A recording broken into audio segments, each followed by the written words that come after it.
crafters! Welcome back to my channel where we combine creepy and cozy to create the most fantastic self-care goodies. If you're new here, don't forget to hit that subscribe button and like this video. I have something straight out of a nightmare for you. We're making a terrifying, like cold process, melt and pour soap inspired by the infamous Freddy Krueger. By the time that this video is uploaded, Comic-Con will already have passed, but for me, it's coming up this weekend. Robert Englund himself is coming to the Montreal Comic-Con. I wanted to do something special for the occasion. This soap will also be available on July 4th.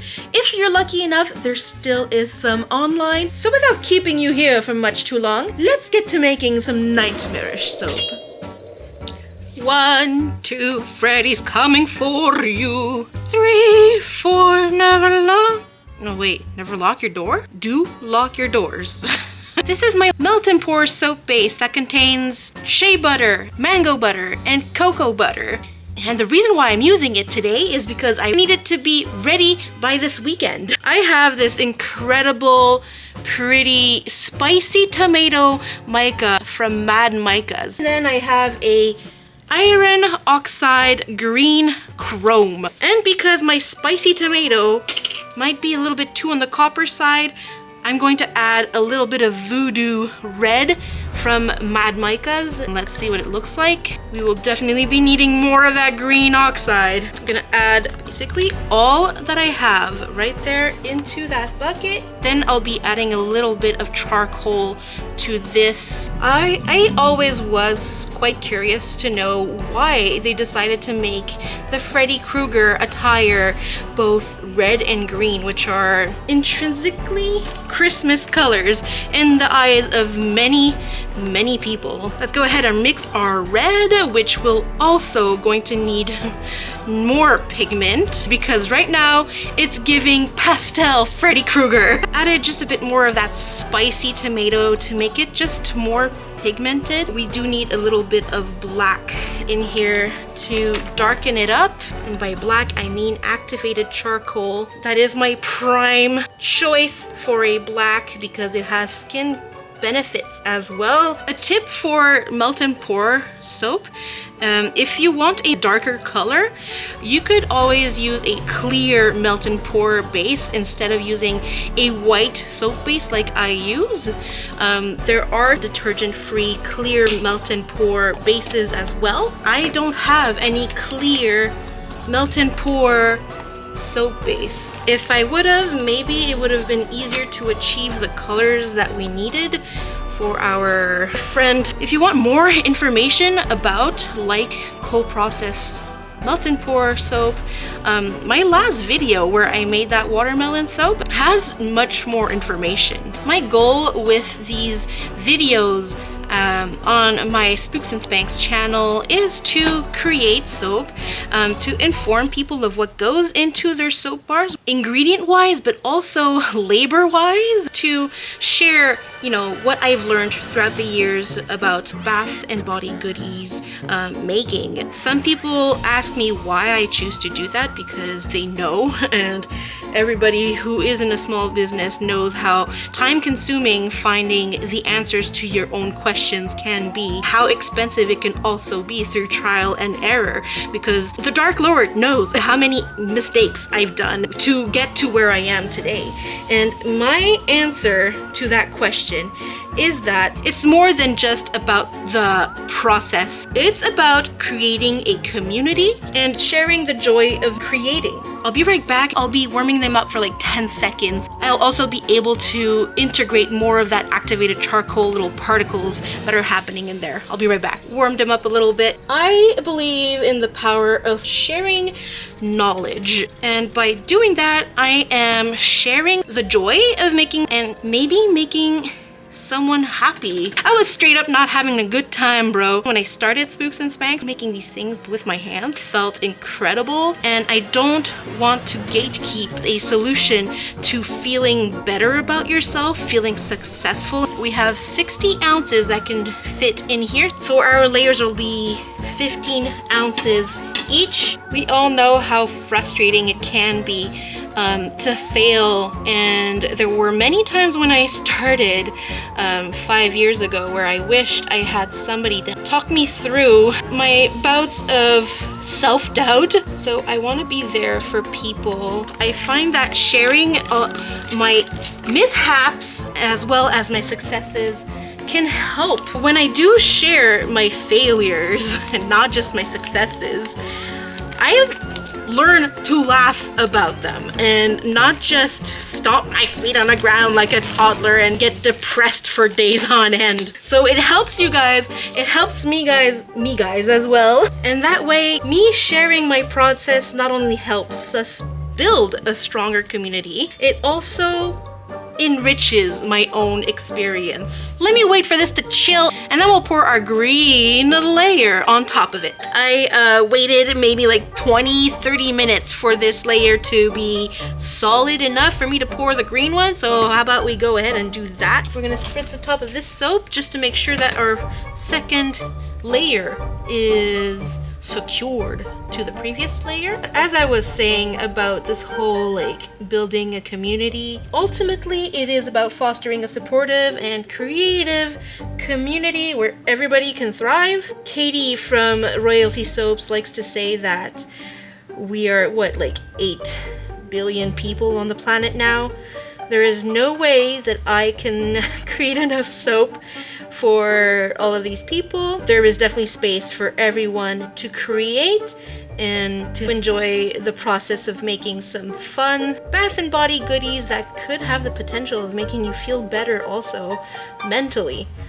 Because I know it was the case for me. I just want people to be happy and do the thing that they love. I remember how excited I was that first time I actually succeeded in making a cold process soap, or the first time I succeeded in making anything really from my hands. And I want to pass that same excitement to others because everybody deserves to feel that good. Ooh, this has clumped up right there at the bottom.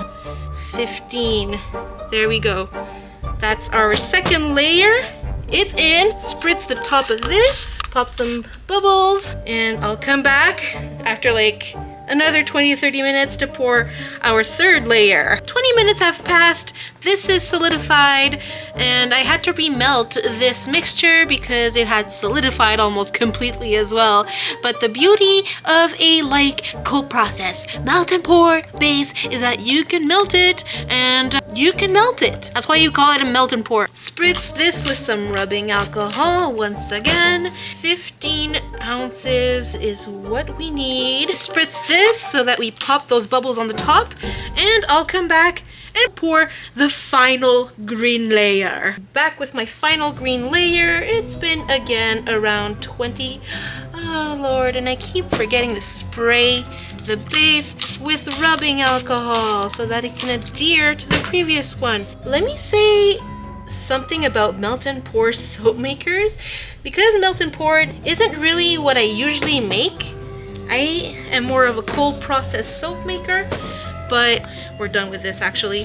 I just want to say how patient melt and pour soap makers are, because cold process soap for layered soap is can be a labor of patience, but it's nothing in comparison to melt and pour, because yes, you pour your layer on top and your soap is cured after not even 4 hours or 6 hours, but the wait time for you to be able to pour your next layer is almost unbearable. This is a test batch. If it succeeds, I'll make a few more batches so that I don't sell out too quickly. I put this soap to the side. I'll be right back after a few hours to cut it up and show you what it looks like on the inside and finish the whole treatment of this soap. Yes, because I'm not done yet.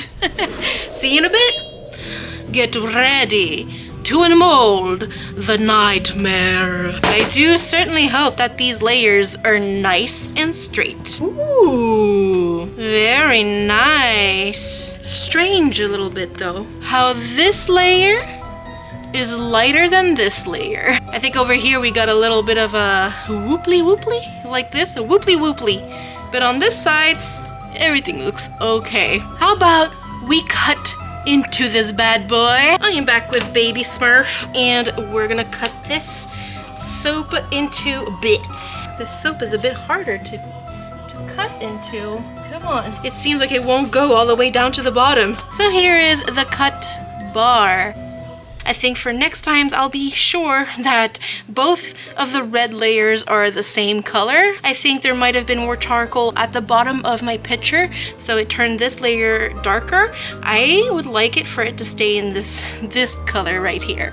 But for now, it's not that big of a deal. All that we have left to do is to stamp it and to drizzle it with blood. Melted pour soap doesn't behave the same way as cold process soap, so if you want to stamp, you're gonna have to stamp very hard, and it might not be as defined as in cold process soap. But I think the message still gets across even if it doesn't stamp too deep. Let me finish stamping these and I'll come back and we'll do the drizzle on top. I have my melt and pour drizzle all mixed up here. It's a mix of lipstick red from Fizz Fairy, activated charcoal, and a liquid dye called Cherry Red, also from Fizz Fairy. I wanted it to be a darker red and not too flashy to match with the shirt, and also kind of without going into too much gory mimic older spillage. Yeah, that sounds disgusting. I have all of my soaps lined up and I'm gonna just splash it across like this, and it looks so good actually with the green and the red that's already in the soap. Wow. Yes. Very horrific. I think horror fans will be pleased. If I go slower, I have more control of how the drizzle looks. I just love the stuff that we can do with soap, whether it's cold process or melt and pour soap. The creativity and like the possibilities are endless as to what we can do. If you want to do gory, horror-inspired stuff, if you want to do cute, bakery-inspired things, you can, and that's just the beauty of it. I also want to encourage you to not be afraid of trying things. Who knew that I would be where I am now, making spooky, cute bath and body products? If you want something, I mean, there will be other people that want the same thing. So don't be afraid to try things out. And if it doesn't work out, it's just because you haven't found your people yet. So we'll wait for this to be ready and I'll show you the result right after this. And there we have it. Our spooky Freddy Krueger-inspired soap. Ready for Comic-Con. The scent of this soap is simply to die for. The colors actually turned out perfect. With that drizzle on top, it barely even shows that this layer is different than the layer on top. And how about that dark, bloody drizzle? I think if the drizzle was any brighter than it is right now, it would definitely take away from the sinister vibe we were going for this soap bar. These nightmare-worthy soaps are probably already gone by the time that this video is up. They were launched on July 4th, and I had some at Comic-Con as well, but fear not. If there is enough demand for sweet dreams, I will most likely remake some maybe around Halloween. So keep your claws crossed. The scent of this soap bar is so juicy yet refined. It's scented in avocado and juicy pomegranate. Fits entirely too well with the color theme of this soap bar. If you enjoyed this video, a reminder to slash that subscribe button and that like button. Leave a spine-tingling comment down below, and don't forget to hit the notification bell so that you don't miss any more spooky soap creations. Until next time, my spooky friends, stay spooky and stay sweet, and sweet dreams.